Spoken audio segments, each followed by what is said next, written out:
Yo, what is up my dudes, it's your one and only Stotimon back with another streamer guide video. In today's video, I'll be showing you how I made a montage for my stream. Watch to the end of the video so you can see how I added my montage to my overlay without impacting my GPU or CPU. The reason I created a montage is I looked at my starting BRB and ending scenes that look like this. So I decided to make it look like this instead. Alright, so in order to create the montage, you're gonna need some clips. For that, go to your channel page, go down to videos and filter by clips.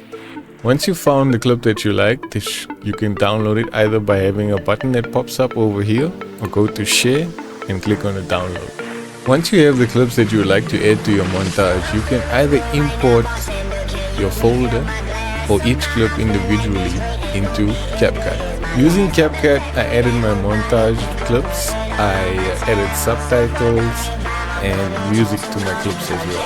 So how did I add my montage to my overlay without impacting my GPU and CPU? That comes down to how I exported the file.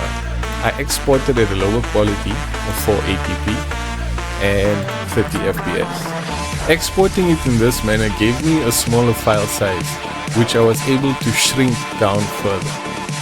Using any online video shrinking tool, I was able to shrink the video from like 100 and some odd megs to about 30 megabytes. Why 30 megabytes do you ask? Because Stream Elements only allows files up to 30 megabytes to upload. So I uploaded my montage video to Stream Elements. I added it to my overlay by clicking the plus in the overlay editor and adding a video.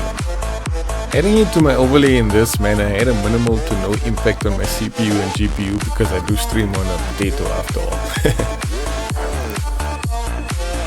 Once you're done adding it and you're happy with how it looks, just save it to your overlay. And every time you switch to that scene, your montage will play on that overlay.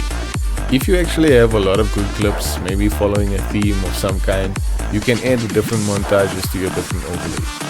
If you found this video helpful, don't forget to like and subscribe, maybe catch us live on Twitch Kick and possibly YouTube as well. And we'll see you all on the next one.